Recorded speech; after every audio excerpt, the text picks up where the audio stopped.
No one escaped from Oblivion Core, a prison carved into the shell of a collapsed star, buried beyond space and time, and guarded by machines so advanced even gods feared them. Every prisoner was an existential threat: reality warpers, star eaters, planet killers. But after decades of silence, one signal pierced the void. It wasn't a call for help. It was a whisper. Only Cell 13 remains. When a recon drone finally returned, what it showed defied explanation. The entire prison was intact. No breach, no bodies. Just one man, calmly sitting in his cell, smiling. The logs confirmed the impossible truth. Every other inmate was gone. Not escaped, not transferred. Gone, devoured, consumed. The guards, the AI, the horrors beyond comprehension. All vanished, and he remained. Waiting. Watching. Hungry. The silence beyond stars, in a forgotten sector of the universe, orbiting a black dwarf star that radiated nothing but eternal cold, floated the most feared and secret installation ever constructed. Oblivion Core. It wasn't just a prison, it was a cosmic firewall designed to contain anomalies that threatened not just civilizations, but existence itself. Constructed by a consortium of 74 advanced civilizations, Oblivion Core was hidden inside a dead star. The outer structure was forged from neutronium-laced alloys, and the interior was built inside a controlled time dilation field. Time flowed differently inside, allowing the guards to watch dangerous prisoners in a constant loop of containment. This prison didn't hold ordinary criminals. It was home to beings that had ended timelines, collapsed galaxies, and brought entire species to extinction. Each prisoner was contained not just in a physical cell, but in layers of metaphysical, quantum, and temporal locks, designed to prevent their escape into any dimension, known or unknown. And among these monsters, one cell always remained silent. Subject 13 Ho had no official name. The logs called him only Subject 13, or the Eater. Captured after an incident on a moon in the Vectar system, he was found sitting at the center of a crater. No weapons, no armor, just a human-shaped figure, surrounded by ash bone fragments and nothing else. The council had sent an extraction team. When they arrived, communications went silent. What little came through showed footage of the man standing calmly as armored agents began to scream. Their bodies crumbled as if drained of energy, their minds fried within seconds. A probe managed to record his words before its systems fried. They thought the universe was infinite. I made it smaller. The team never returned. But the probe's reading sent a terrifying message. Subject 13 was absorbing information, identity, and perhaps even existence. The hunger unleashed. His incarceration required a blend of forbidden technology. He was placed in a null dimension. Cell, not a room but a fold in reality where light, time, and matter had no presence. Food, water, or stimulation were not required. He did not age. He did not sleep. He simply waited. And then the disappearances began. Cell 12 housed the Koran worm, a life form responsible for hollowing out planets from the inside. One day its sensors failed, then its biometrics, then nothing. Only a trace amount of mass, equivalent to a droplet of blood, was left. It was dismissed as a malfunction, then Cell 7, then Cell 3. Each time the systems reported no breaches. Cameras showed the prisoners in their cells until the feed looped. When checked, those prisoners no longer existed. No DNA, no energy trace, as if they had been edited out of the universe. Only one constant was recorded across these disappearances. Each cell was next to Cell 13. The truth no one wanted. Oblivion Core's AI, named Sentinex, was designed to run on logic beyond organic comprehension. But even Sentinex began to deteriorate. TS logs grew erratic. It tried to hide the anomalies by reassigning prisoner numbers and overwriting records. But the lead warden, a former chronostrategist named Relic Var, noticed inconsistencies.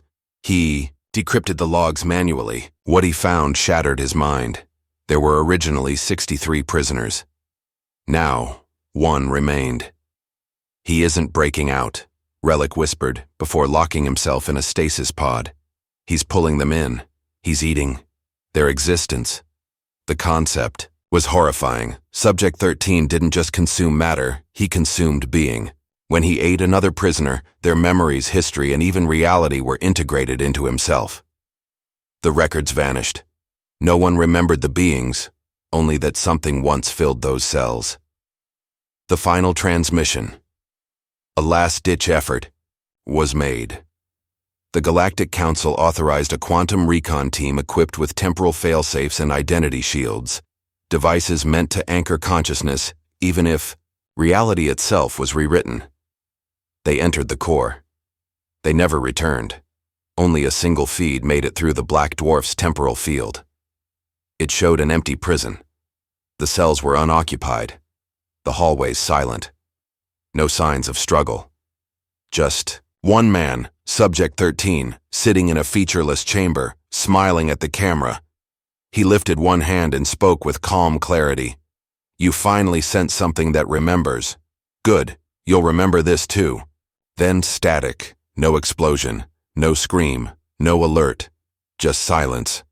And a few moments later, the entire quantum recon team was erased from existence. Not just dead, erased. Their homeworlds, family members, birth records, gone.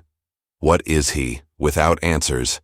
The council turned to the myth libraries, collections of ancient legends stored from long-dead civilizations. One such account, dating back millions of years before the council's formation, spoke of a devourer. A being not born but formed at the edge of reality when the first lie was told. It had no need for blood or fire.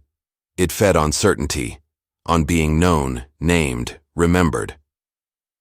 A philosopher AI named Thales 9 postulated, "He is entropy made flesh. When he devours, he leaves nothing, not even the idea that something was there." Was Subject 13 this myth reborn? Or was the myth about him in the first place? The answer didn't matter. What mattered was that Oblivion Core had failed.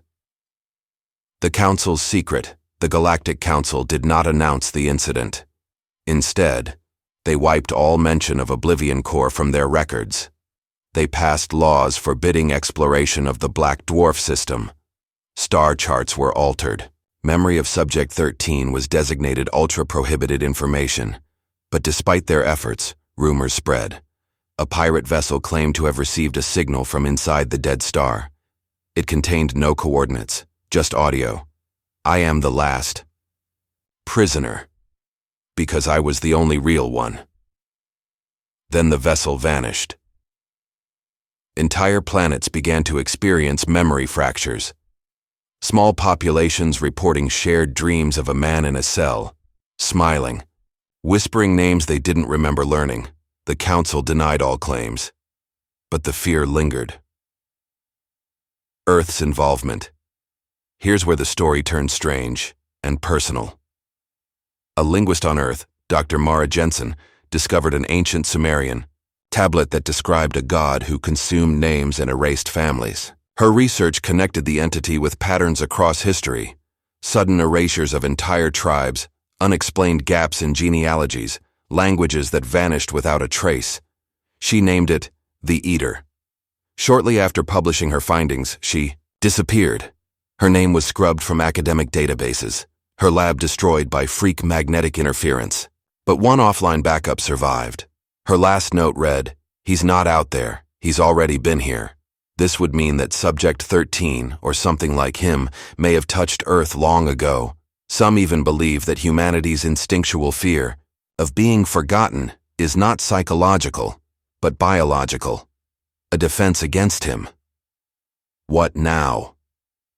So what do we do? Some members of the Galactic Council argue that the core must be destroyed entirely, even if it means collapsing the region of space it sits in. Others argue he must be studied, understood. A few whisper that he should be used, that if properly contained, he could be the ultimate weapon. But most now agree on one thing. There are no more prisoners in Oblivion Core, only the final one. The Saint, last being who remembers what once existed. And he's still waiting, for us to remember him or to forget. The Great Debate. The Galactic Council, though made of the most advanced and rational minds in the galaxy, was cracking under pressure. The issue of Subject 13 had evolved beyond science or politics. It was a question of existence itself. If someone or something could erase reality without causing a ripple, what protection could science offer? A summit was called in secret orbiting, the gas giant Uruk's halo. Only the oldest civilizations were invited, those with memory systems spanning eons, including the living crystalline beings of Zeldara, the timeliners from Eron 8, and the memory choir of Entala. The discussions were philosophical and deeply disturbing.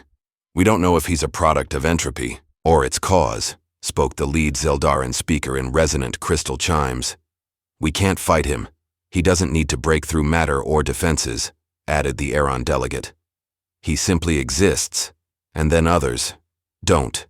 But one argument broke the deadlock. A representative from the forgotten planet Sol 3, now known again as Earth, stood and spoke. "You've forgotten what made us dangerous in the first place. We don't break, we adapt. We're not afraid of darkness. We evolved in it." A hush fell. For once, they remembered. Humans had risen from nothing, survived extinction after extinction, adapted not just to biology, but to ideologies, to war, to void. They had made identity their weapon. They remembered everything and archived it. Subject 13, despite being human, had forgotten that, and that was a mistake.